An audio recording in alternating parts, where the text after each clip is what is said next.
Isn't it sort of not loving towards yourself to manipulate your body in an unhealthy way just to attempt to prove you can perform like a man? Oh my gosh, she's so good. I love that. And the reason I love it so much, gentlemen, is because this is exactly what I would want to say to women. This is exactly how to argue with them. Welcome to Far From Eden. And I want to remember to ask you to hit like, even though we haven't even started yet. But hopefully, if you've been here before, you're like, oh, I'm probably going to like it. And if you haven't, then hopefully you will stay and you will like it. Anyway, I have talked a little bit before, a couple of times at least, about Lori Alexander, otherwise known as the Transformed Wife, and how much I really admire her and how much I've learned from her. I think, she's a much needed voice in today's society, in any society. She's a much needed voice. And I think we know why she's not, a big voice, because the types of things that she teaches women, and in such a great way. She's the least offensive person, because she's basically like, then it's not for you. She's not trying to force anybody of anything. She never gets into, name calling or anything like that. Anyway, so I really like her, and it's come to my attention that she's in, the manosphere space a little bit. Like, she's been noticed a little bit, because I've seen her referred to twice. Not in like giant, names of like red pill people, but in just some places where I was like, oh, that's good. And I wish right now I could remember what those places were, but I cannot. So that's fun.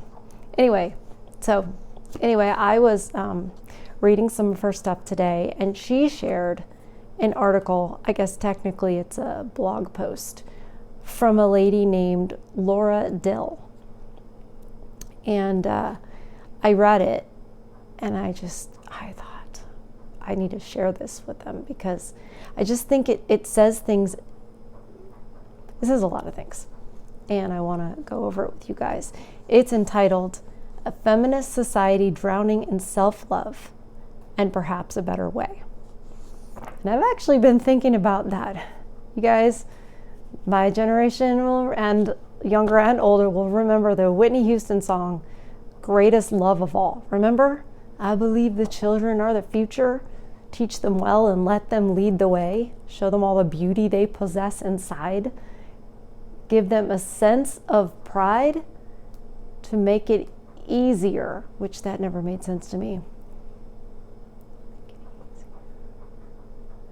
Blah, blah, blah. The greatest love, she found the greatest love of all. It's happening to me. The greatest love of all is learning to love yourself. The greatest love of all is inside of me, or whatever. That's not the greatest love of all. And I was thinking about our society and how it's about self-esteem, self-love, self-worth, self-value, blah, blah, blah. So I've been thinking a lot about that as it pertains to all the females filing for divorce. And I read this and I was like, well, there you go. So, quote, "The object of a masterpiece is to give oneself away." Boris Pasternak, 1922. The concept of selflessness used to be a virtue. Growing up, I remember being taught to put others first, to care more for others' needs than for my own, and to admire those who sacrifice their lives for another. Same. These days, it seems I can't leave my home without being bombarded with signs, advertisements, and book covers celebrating self-love and emphasizing self-care. In fact, I don't even need to leave my home. One look at the internet and the self-obsession of human beings dominates the screen. The admiration of self-sacrifice has been swapped with the celebration of those who live for themselves, dismissed under the guise of doing what's right for them, right? This has led to a depressed, desperate society in constant search for mental health tactics and therapy sessions, ironically, all pushing the self-love, self-care ideology that got them there in the first place. Exactly. I could not have said it better myself. I 100% agree. I think, women start thinking it's got to be about me now. It's going to be, and it's like, honey, it's been about you this whole time, and now you're trying to be ultra about you. No wonder you're not happy. Yes, agree with this woman so much so far. In his work, The Book That Made Your World, I'm gonna mess up this guy's name. Vishal Mangalwadi spends a chapter writing about heroism and the advancement that Christians made in bringing the virtue of selflessness not only to the table, but as the epitome of heroism.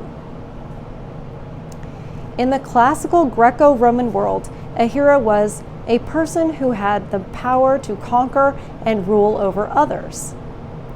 Laying down one's life for another, as we are taught by our Lord Jesus, was not a consideration in the least. Alexander the Great is a classic example of this, as he is one of history's most ruthless conquerors. Celebrated at the time for his strength and brutality, he left his kingdom to the strongest and most savage, and his kingdom was therefore torn apart within half a century. Because that's what happens when you're not a benevolent dictator. You don't last long. But I learned that from Jordan Peterson, and I am now going to continue with this. Squirrel. Augustus Caesar was another ideal Roman hero. So violent and brutal did he use his power that William Blake wrote, "The strongest poison ever known came from Caesar's laurel crown." The classical understanding of a hero as a person with power is really universal. Examples can be made with Islam, Hinduism, and many other cultures and religions. Power, glory, brutality, and domination are the honored attributes that are celebrated as heroism all throughout our world. It wasn't until the 1000s when the Roman Catholic Church launched a frontal attack on the medieval concept and practice of heroism, beginning with a movement called the Truce and Peace of God, that the barbaric practices of chivalric heroism begin to die. The greatest Roman Catholic theologian, Thomas Aquinas, condemned, I should have had a better system for my papers I already read. Thomas Aquinas condemned chivalry on the grounds that the knights who sought glory through homicide and raping sought vain glory, which he emphasized opposed Christ's teaching of meekness and self-sacrifice. Of course, the Roman Catholic Church wasn't without error, and a century later, the German monk Martin Luther exposed its heresies, indulgences, etc. It demonstrated further the concept of selflessness, even self-forgetfulness, as he was willing a multitude of times to be burned at the stake for standing up for truth and defending the pure gospel and the people of God. I love how she's going back to this. We may have lost some viewers. People might be like, or the people might be fast forwarding. I understand. We've gone back to like some pretty This is some history to then talk about the title, just a refresher of what the title is, A Feminist Society Drowning in Self-Love. But I often think, when people talk about first wave feminism, second wave feminism, etc., I'm like, oh, our issues did not start, in the 70s. Our issues didn't start in 1920.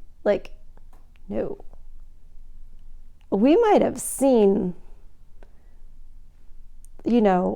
giant, I don't want to say leaps forward unless it's like leaps off a cliff, but you know what I mean? It might be we might have seen more of the destruction in the last, 120 years.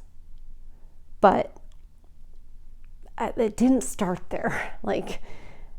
It took a lot to completely destroy the nuclear family and convince women that carrying a child and having as many children as you can isn't a wonderful blessing. To teach women that it would be better to be childless, we can't comprehend in this day and age how absolutely backwards that is to our biology, to what we've always been.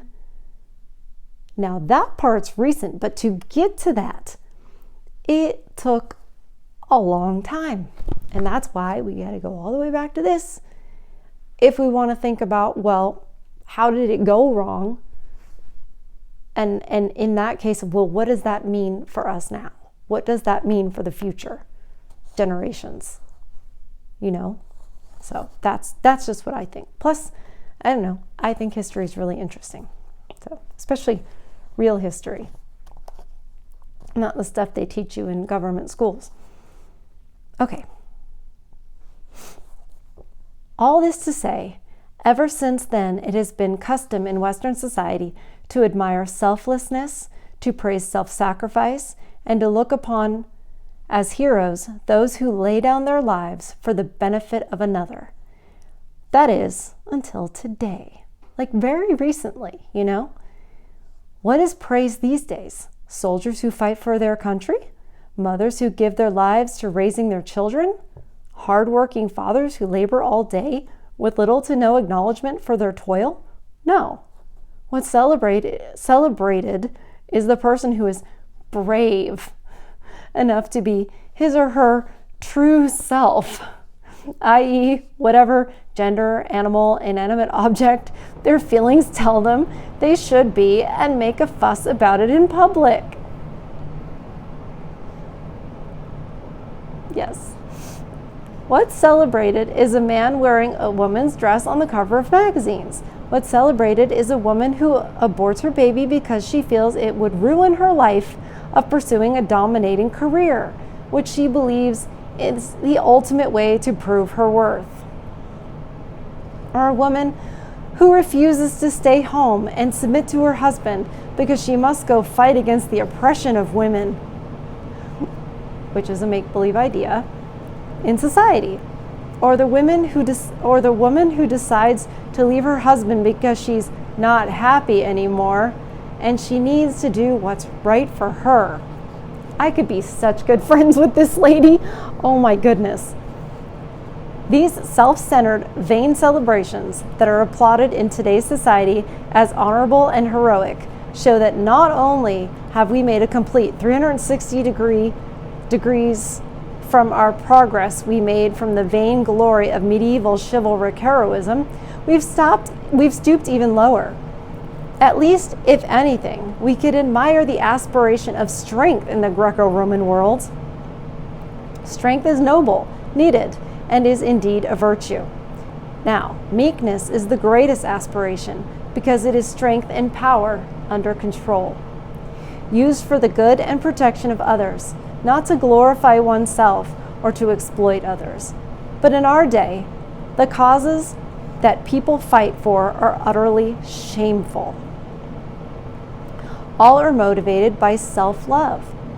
doing what's best for you, leaving friends and relationships, even your own family, if they aren't making you happy or you deem them toxic.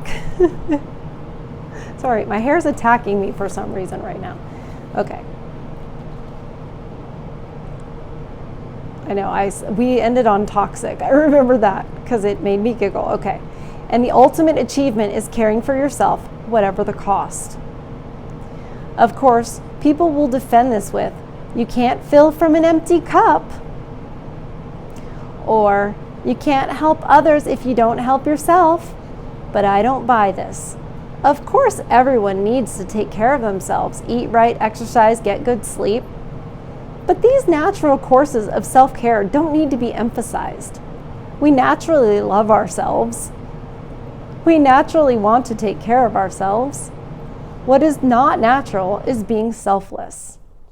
What is most beneficial to society is people who live to serve others and ask themselves what is most beneficial to children, to families, and to society as a whole.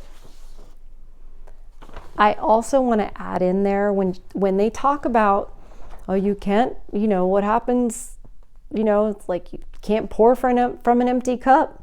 That's right. That's why we pray. We pray to fill our cup. You can't fill your own cup. Only God can do that. God fills your cup.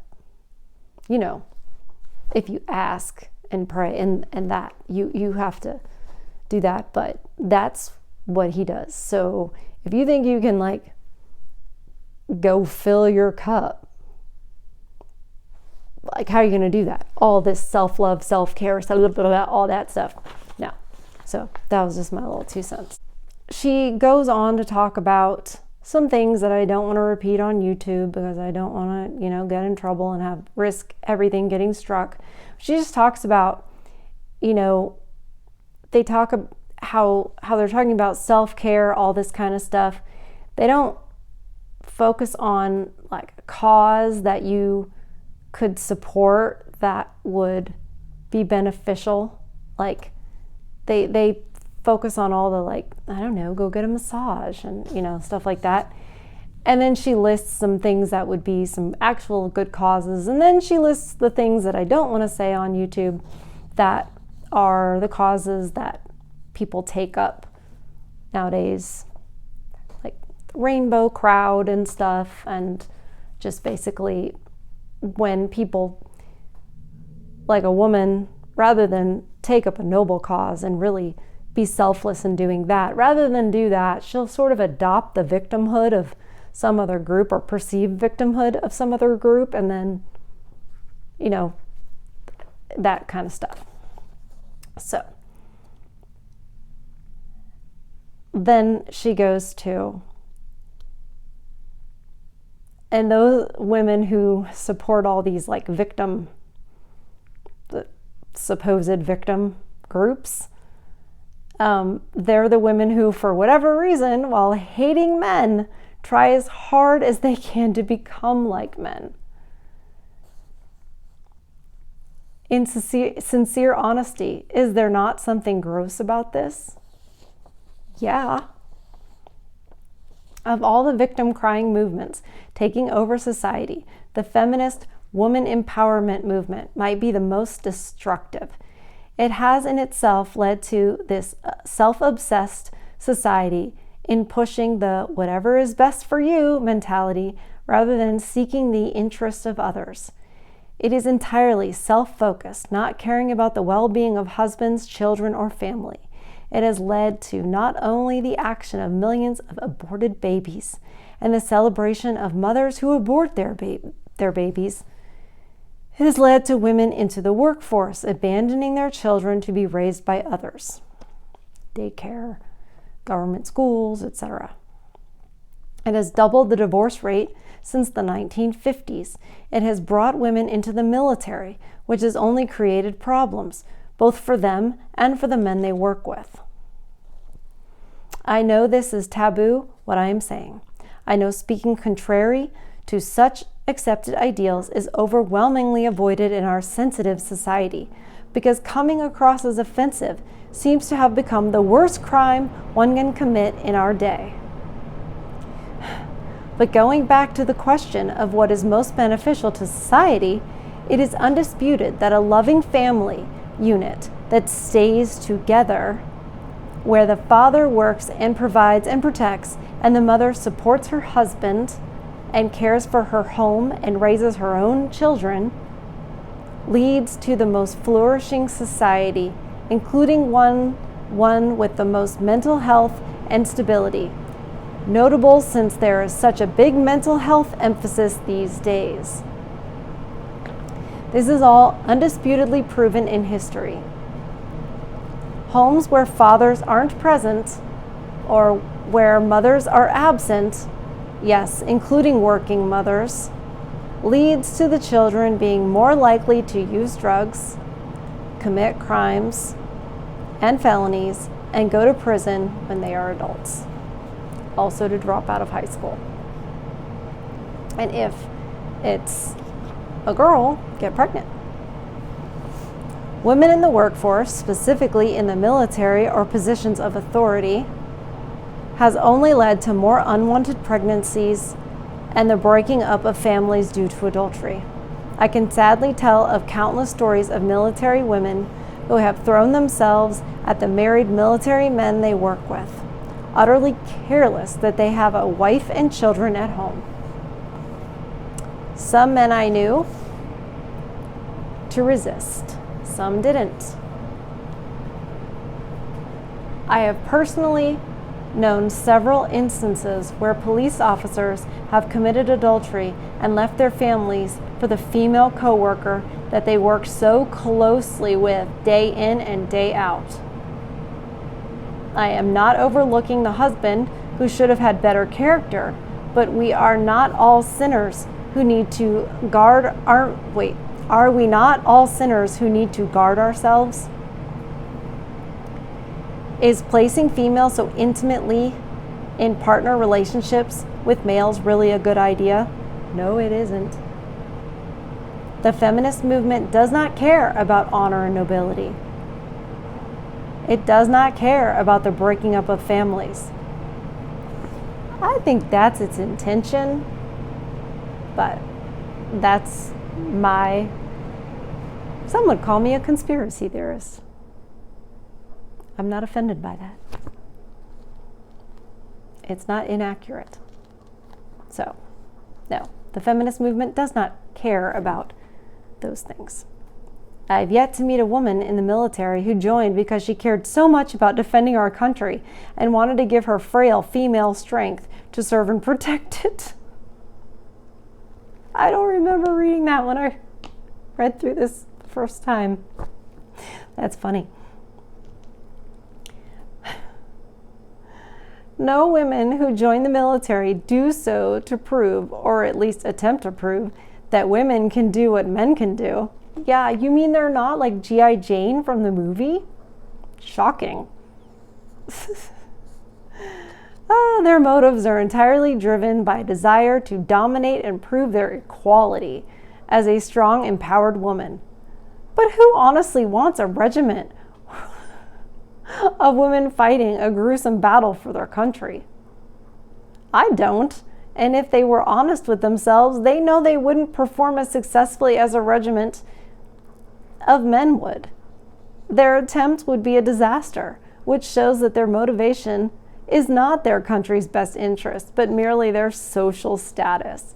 Also, like Tim Pool said, I think it was Tim Pool. I think it was. About, well, why did they historically send men to war? Because they wanted to win. Not to be oppressive. Stupid.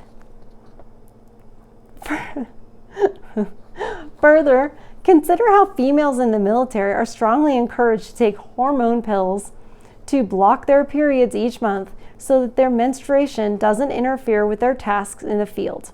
When you have to take hormone blockers, otherwise known as birth control, same thing, to fight against your natural design as a woman, to try to perform like a man, doesn't that hint that maybe you're not quite suited for the role?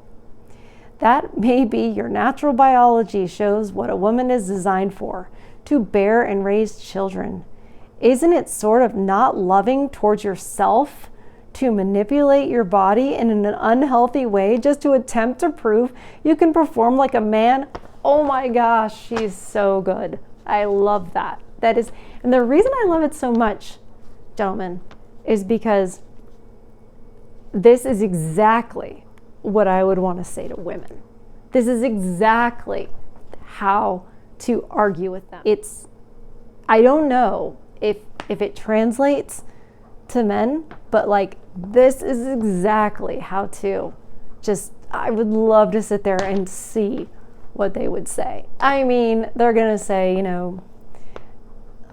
like insults and stuff, but like, what do you have any argument to this?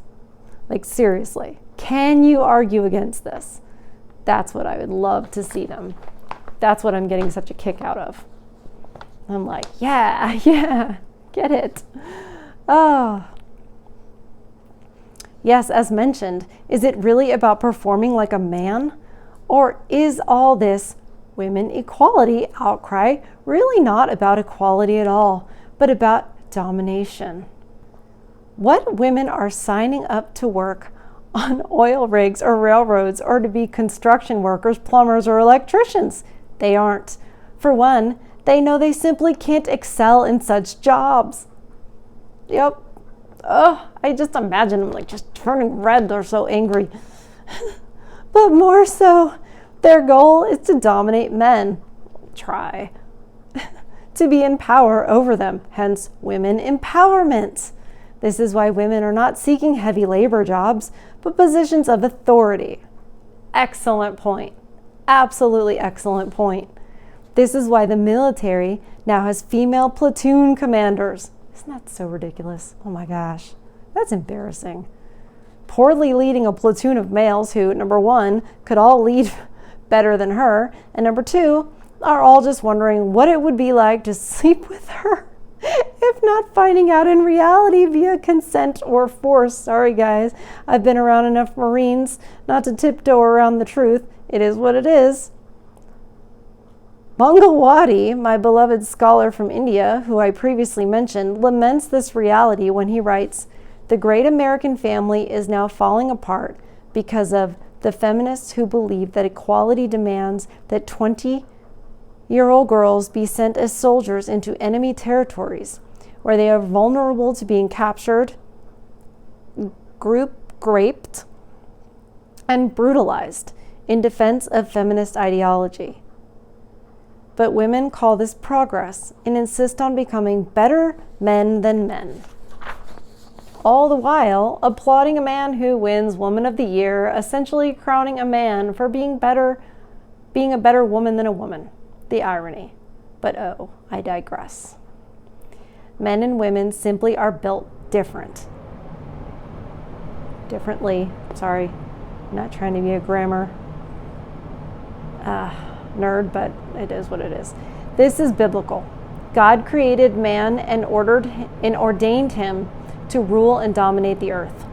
He created woman to be a helper to man, a helpmeet. Yes, ma'am. God's design is for men to lead and rule, and for women to submit to their husbands and to stay home and care for their households and their children. That's Titus 2:4-5. And it said the other ones, the first scripture was Genesis 2:18, and then the next one was Genesis 1:28, 2:15, and 1, and Corinthians 11, chapter 3. Okay, just in case anybody wanted to look it up. Many view this as oppressive, the staying at home and caring for the children. It's so silly that we think it's oppressive. That is so silly. God. Many view this as oppressive, but what people fail to see is that if God designed us to perform a certain way, our greatest joy will come from living out that role that he gave us. It's like duh, but some of the most profound things that you learn or read, I feel like afterwards it does feel like, well, duh, it's so simple, but like somehow the brainwashing and propaganda has twisted it all. Do you ever notice how angry and unsettled feminists are? They are opposing God's design, and that only brings frustration and discontent. They may insist that women at home are oppressed, but every woman I know who gladly stays home to raise her children and help her husband are the most content and peaceful women I know. Facts.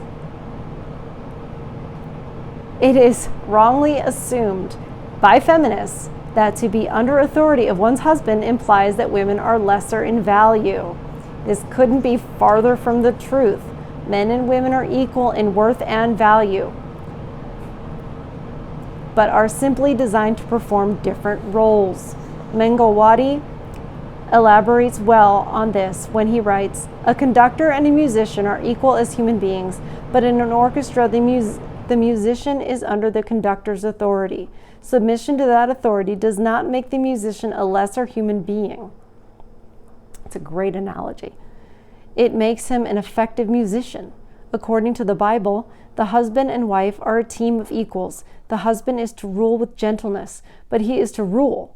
The wife is to give to her husband, not merely love, but also honor and obey.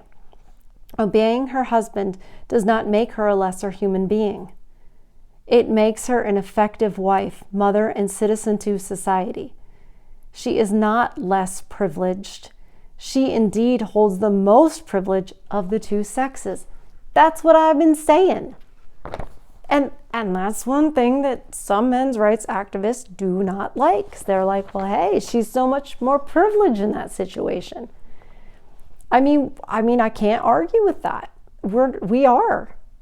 We do submit, everything but our lives. We submit our authority, we submit our agenda, we submit, So I feel like but it's not for nothing, which they do say that it is for something. One of these days I'll get up the guts to interview one of those guys, because I do just want to ask them questions. It is a humorous concept, this idea of male privilege. Oh my gosh, yes. I can't help but insist that women, specifically women of color, are undoubtedly the most privileged human beings in society right now. They get passes on everything simply for being female. Even prostitution isn't a crime anymore. Their actions are now entirely the man's fault. Society has succumbed so much to women's cries of victimhood that they can pretty much do anything they want without repercussion and still climb the ladder they've set their eyes on. Qualification and competence don't seem to matter anymore. You're female, you get first pick, first rank, and all the white males get last. And perhaps if there were such a time when men appeared privileged in the workforce, i.e., they were more likely to get hired than a woman, was it not because just maybe back in rational times, they were actually more qualified and fit for the job? Back before diversity and equality were preeminent and competence and qualifications still mattered? Perhaps men were hired over women because they were indeed more suited to the workforce than women. Yes, especially back when it was, they were actual jobs, like real jobs that society needed, not baloney human resource jobs and all these healthcare jobs that we wouldn't need if people were actually,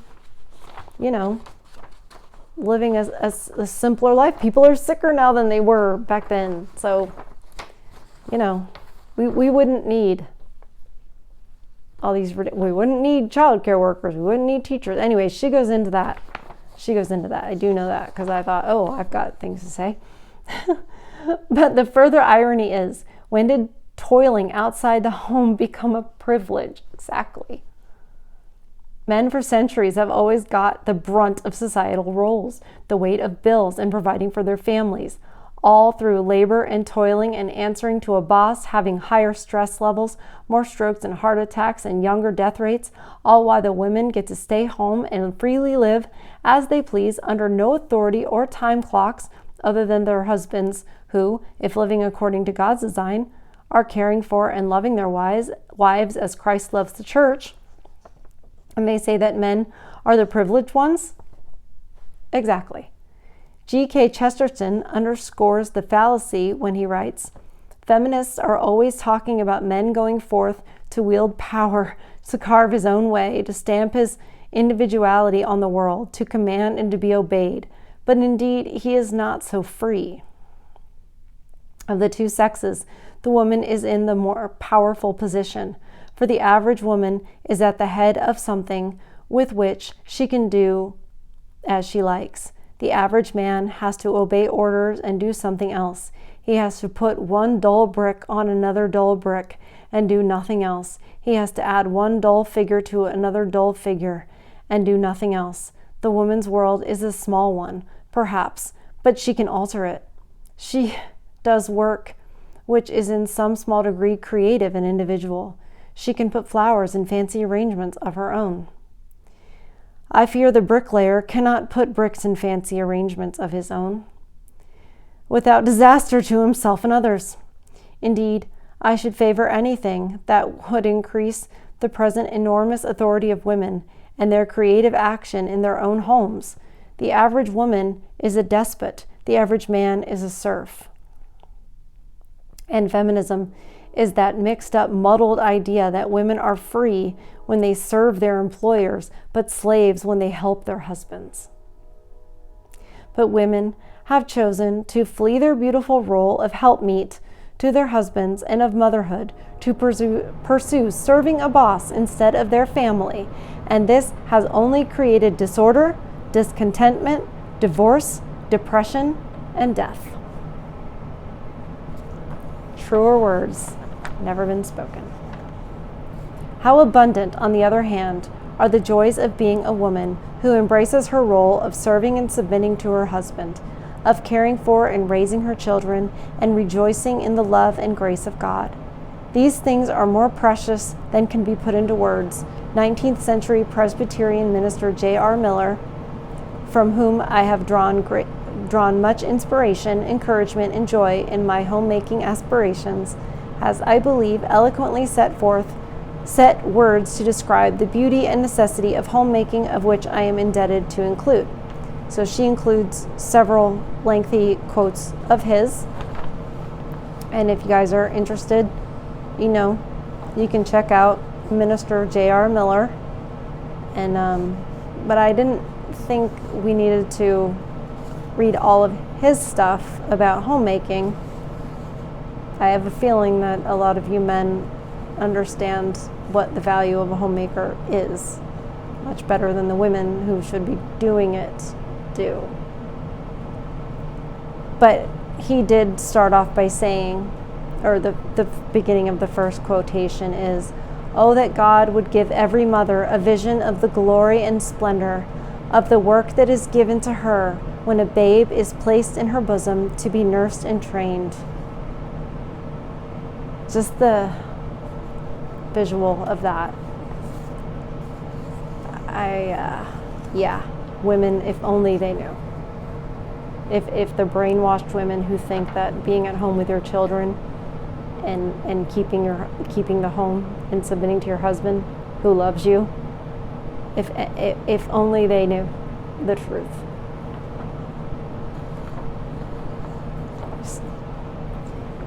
The opposition and fight against this beautiful design, all to gain dominance, praise, attention, affirmation. What is gained again is a tragedy. The feminist movement has captured women because it allows them to be a victim, and everyone just loves playing the victim. Not everyone. The women do. I have seen men who do not want to do that, even when they are one. They absolutely don't. So, everyone doesn't. But it allows women to point fingers at others for their unhappiness. It's always someone else's fault that they are discontent It's always someone else's fault that they aren't where they want to be in life.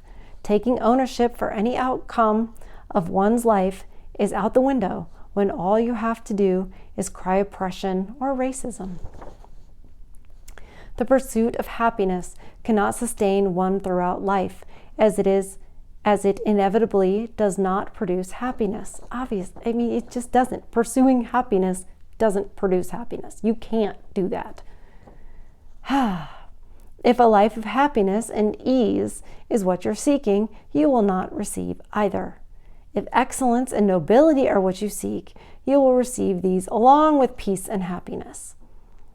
And what is honorable? A man laboring 10 hours a day to provide food and shelter for his family, coming home to spend a few short hours with his children, repeating the same 5 days a week, seeking no recognition or renown for himself, all simply out of love for his family and God. Or a military soldier, yes, male, leaving his family and country to fight a war for 7+ months in which he may very likely die, all to protect the freedom and welfare of his country and those who abide therein, all while not only receiving zero praise, but rather ridicule and slander for loving his country and being privileged. All the while, the men who are being applauded are the rainbow celebrities who are doing nothing for society other than confusing children and leading them into depression. Yep. Or women, which is more honorable. The mother who endures the intolerable pain of childbirth and is available to nurse her baby at a moment's notice, gets little to no sleep for the first year of each child's life, gives herself to cooking, cleaning, making a warm and loving home for her family, teaches and educates her children, and supports and helps her husband in any way she can to help him succeed for the benefit of the family and society. Or the woman who neglects her children, if she has children at all, to pursue her higher calling of chasing a career so she can prove her worth as a woman, as if she's not worth more at home, slaving away for a boss who cares more about his own family than for her, when she could actually be serving a husband who values her above anything else, and spends her free time indulging in self-care treatments such as going to salons, shopping, getting facials, getting massages, practicing yoga, or whatever other self-care practices are advertised these days. How have the tables turned so drastically in what is looked upon as good and virtuous and praiseworthy? Surely there must be others who see how backward society has become. Tomorrow, we're going to talk about the next part, and that's basically the conclusion.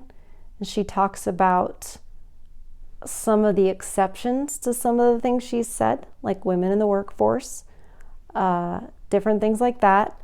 She talks about she wants to make sure that everyone who's reading this knows that she doesn't believe that salvation is found in any of these things. Like if you're not a homemaker, then you're not saved, or, vice versa, whatever. Like she just wants to explain that.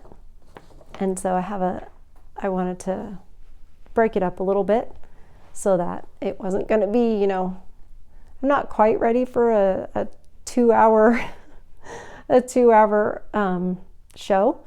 That might be even much for me right now. Although, I don't know. I can talk for a while. But so I think she said so many things in there that are just profound.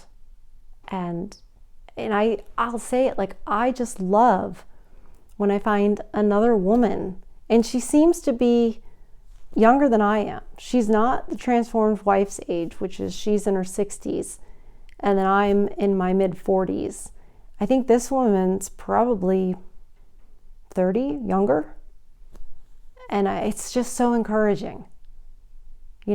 Like, wait, there's one. And I know there's a couple women that watch this channel. They'll pop in once in a while. I see you, Nicole, Jenny. I'm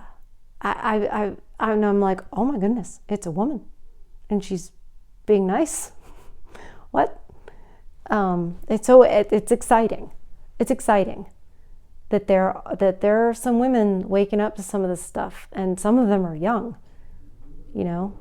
So I don't know. So when I read about one of them and I read this, I'm like, I think she gets it. Now I don't know if she understands how bad it is for men out there, and you know, I don't know if she gets that whole side of it. It's hard.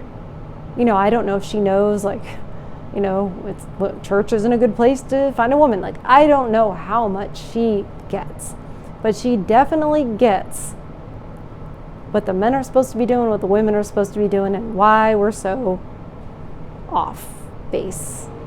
So I'll take it. Like, I'll take that as a win. That's encouraging. So it's hard to find a person, even a male, you know, red pillar or MGTOW or whatever. Like, it's hard to find one that's, you know, understands the proper roles and, you know, is like, has that Christian mindset and the traditional roles, but then a lot of those ones think that you can find a good woman in church, and they're very anti-MGTOW, and they think it's not that bad. But then if you get the MGTOW ones, that it started off more atheist. I'm not sure. I think it's pretty mixed now, but you know, a lot of the Christian type ones are just, they don't think the MGTOW is a way. They don't think that passport bros. They think that's way too extreme. And then those guys, they're not so much with the traditionals. There's not a lot of crossover with this stuff, and I'm like, but it's all true. And then you can't be in denial about what's going on in the court system and false accusations, etc. Like, I feel like you need all of those things, and we don't have a lot of people that are all of those things. Anyway, so I'll take it. I think this is a big part of it, and she's got it down, and she's spreading the word. I mean, she's sharing this. She obviously, transformed wife, shared it, so that's a good sign. I'll take it. I will take any little white pill Tic Tacs. We're going to start having Tic Tacs. That's what we'll do. We'll take our white pills at the end. Oh my gosh. It's a thing. I better write it down right now before I forget. We're going to do Tic Tacs because we need the white pill. If Michael Malice can know everything he knows about communism and governments and everything, and still write a whole book called The White Pill, and really believe and be as happy and joyful as he is, I'm like, well, that's inspiring to me. I'm like, well, I guess we need to think that way too. Yeah, it's not all doom and gloom, but I guess I have a couple videos to make tomorrow because I think we need, whoa, so sorry. I'm writing down my notes. We need to do that one tomorrow. Yeah. We will do that. Making notes. Anything else? Okay. One of these days I'll do a live so we can chat back and forth, because I feel like I'm talking to you, but I'm like, oh, they're not seeing it yet. Anyway, I want you guys to take care of yourselves and have a good night. Try to get good rest, or whatever it is that makes you happy. Find some cute animals on YouTube. I know I have some prairie dogs I watch. I should show you guys. So I will see you guys on the next one. I'll see you guys tomorrow. Love you guys. Take care.